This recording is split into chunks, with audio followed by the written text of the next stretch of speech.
Já tem um tempo que eu não apareço aqui no YouTube, no canal, e mesmo assim o canal continua crescendo.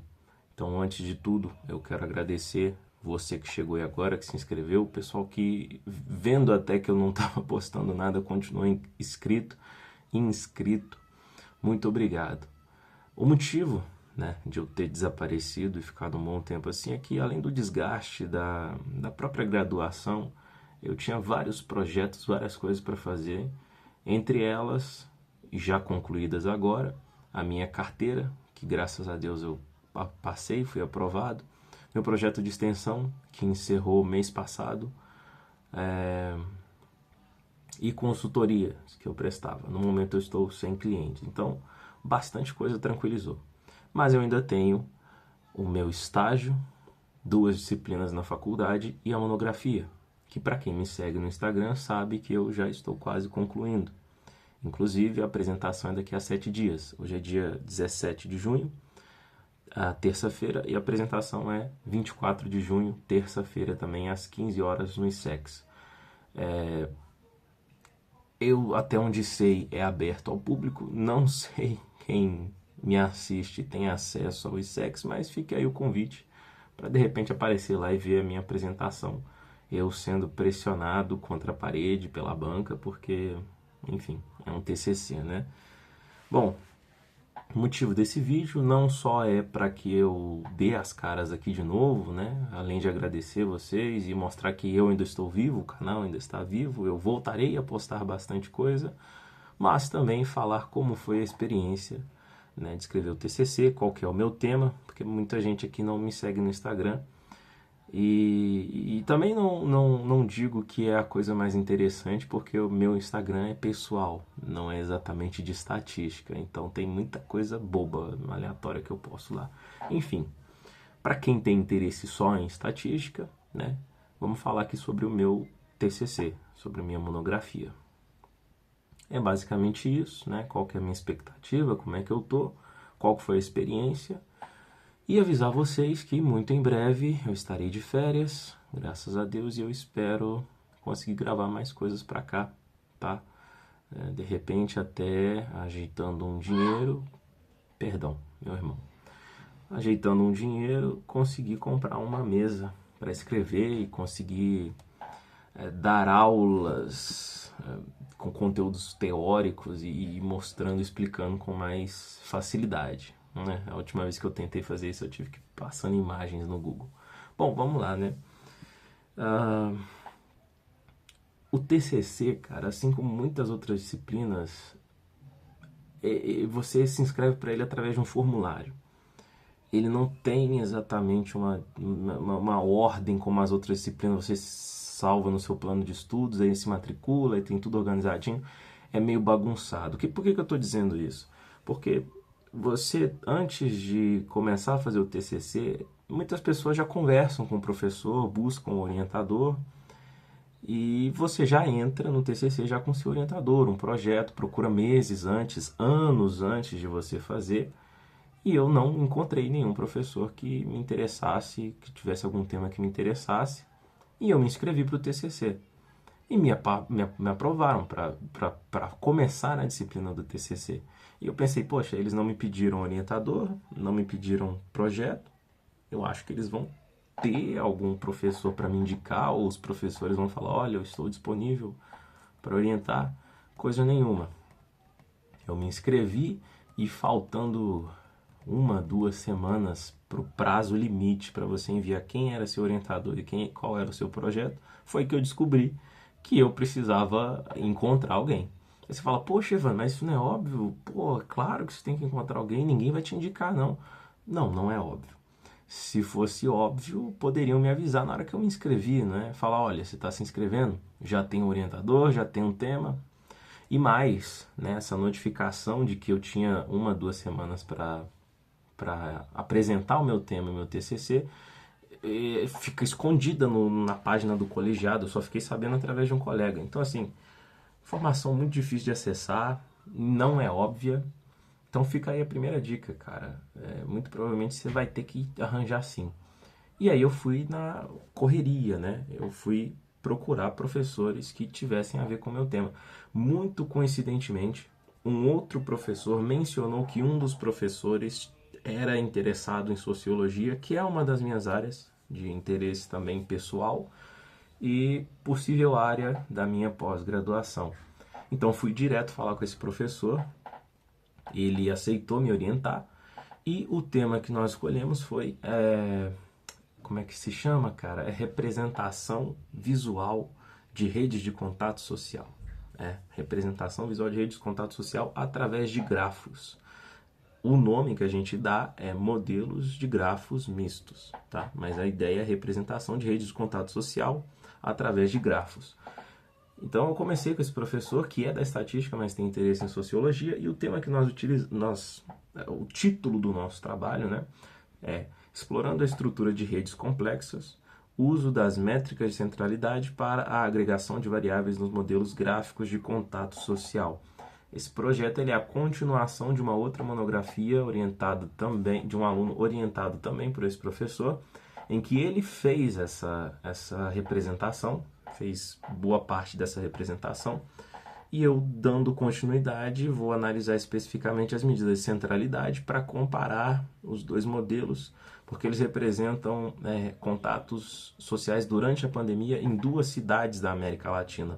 Aliás, duas comunidades. Uma aqui, o aglomerado da Serra, em Belo Horizonte, no Brasil, e a outra, eu não me lembro o nome da comunidade agora, cara, mas é em Quito. É porque a gente começou a se referir no trabalho só BH ou Quito, mas não é a cidade BH, é uma comunidade na cidade. Mesma coisa com Quito, não é a cidade de Quito, é uma comunidade em Quito. Então, a gente se refere só a Quito BH. Aí eu não me lembro o nome da comunidade agora. Enfim, e aí essas duas cidades da América Latina, a gente quer comparar a estrutura dos grafos dela, né, se as variáveis, enfim, se são semelhantes, né, essa estrutura de contato social em BH e em Quito. A gente vai fazer isso através das medidas de centralidade, que também é um negócio que foi apresentado para mim agora. Então, assim, juntando com esse professor, desde a primeira reunião, ele sempre disse que a gente estava com pouco prazo, que a gente tinha que correr, porque além de ter que ler os artigos do trabalho anterior, eu tinha que ler o trabalho anterior, entender o trabalho anterior, replicar o trabalho anterior e aí começar o meu. Coisa que demorou um bocado, tanto pela minha falta de ânimo, pela minha procrastinação, não vou mentir, e pela quantidade de coisas que já estava na minha cabeça, cara. Você fazer autoescola de manhã, fazer estágio e aí sair 7 horas da noite, 7h30, jantar, tomar um banho, e ainda ter ânimo para você fazer o seu TCC é muito difícil, cara. E acordar cedo no dia seguinte, aí você tem aula, estágio, e de novo volta para o TCC, é difícil. Então, assim, exaustivo. E no meio disso, encaixe aí tempo para você fazer projeto de extensão, fazer consultoria, tire o seu sábado, o seu domingo. Muito difícil. Então, as coisas foram se atrasando um pouco, não vou mentir, o prazo se apertou, não deu tempo de eu fazer tudo o que eu gostaria, tudo que nós gostaríamos, mas eu fiz a análise.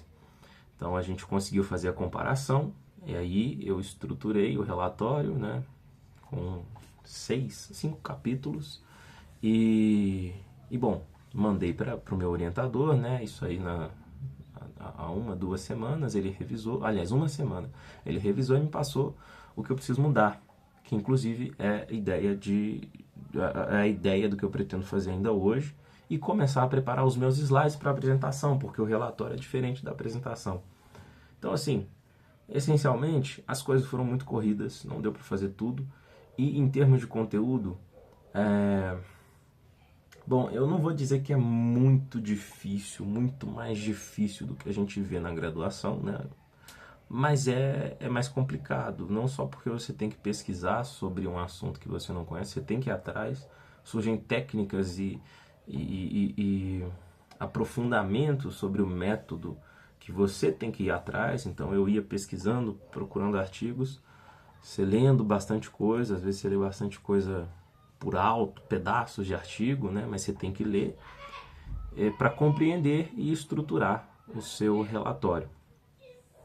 Então, assim, realmente toma, né? Na grade lá, eles indicam 210 horas. Realmente são 210 horas para você fazer tudo, cara. Então, você tem que dedicar um bom tempo. Graças a Deus ficou tudo sintetizado. E a ideia agora, né? É eu fazer os meus slides, corrigir o que está faltando treinar a minha apresentação e daqui uma semana apresentar. Minha confiança, aliás, né, minha emoção, não estou preocupado, não estou tenso. Eu não gostaria de ser reprovado e não gostaria de fazer de novo, porque eu estou bem cansado. Mas não é algo que me dá ansiedade, me preocupa, não é algo que está tomando meu sono, não. Assim como eu fiz o exame da autoescola bem tranquilo, não tive ansiedade, não tive dor de barriga, fiz tranquilo, mesma coisa com o TCC, estou bem tranquilo. Agora, em termos, né, da minha expectativa racional, né, eu imagino que vai dar tudo certo. Eu vou conseguir explicar, apresentar, responder as dúvidas. A minha banca é um professor lá muito inteligente, né? O pessoal sempre fala que ele tem umas sacadas das palestras, das apresentações que ele vê, né? Ele sempre percebe um negócio muito profundo, muito complexo. Às vezes você não acompanha o pensamento dele. Então, assim, eu espero que a minha banca vá me pressionar ali. Mas, enfim, né? A gente rebola, fala que não sabe, né? Toma umas porradas mesmo, é humilhado. Mas eu acho que vai dar certo, cara. Então, eu acho que a minha expectativa é que eu vou conseguir apresentar assim. Vou tomar umas perguntas difíceis pra caramba, que eu talvez não saiba responder, sinceramente. Mas vou falar o que eu acho. Vou ouvir os comentários, porque inclusive o que ele comenta lá na banca é o que eu vou acrescentar ou modificar.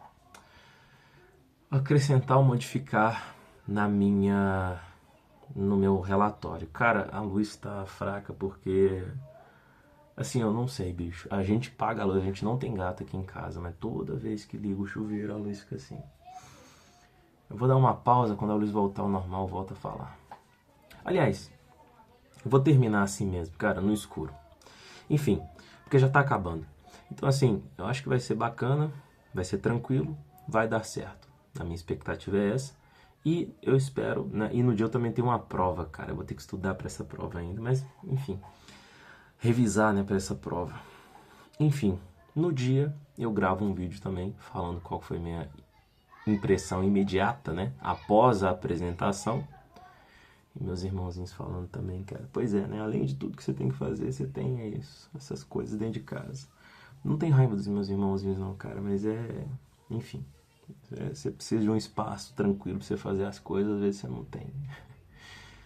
Enfim, é isso, tá? Eu estou bem, né? Meu lado emocional tá bem melhor do que antes do último vídeo que eu gravei. Tô menos tenso, as coisas se tranquilizaram. E é isso pra agora, tá bom?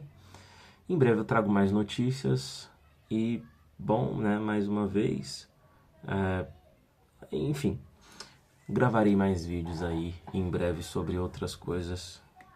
E muito obrigado mais uma vez para quem continua inscrito aí no canal.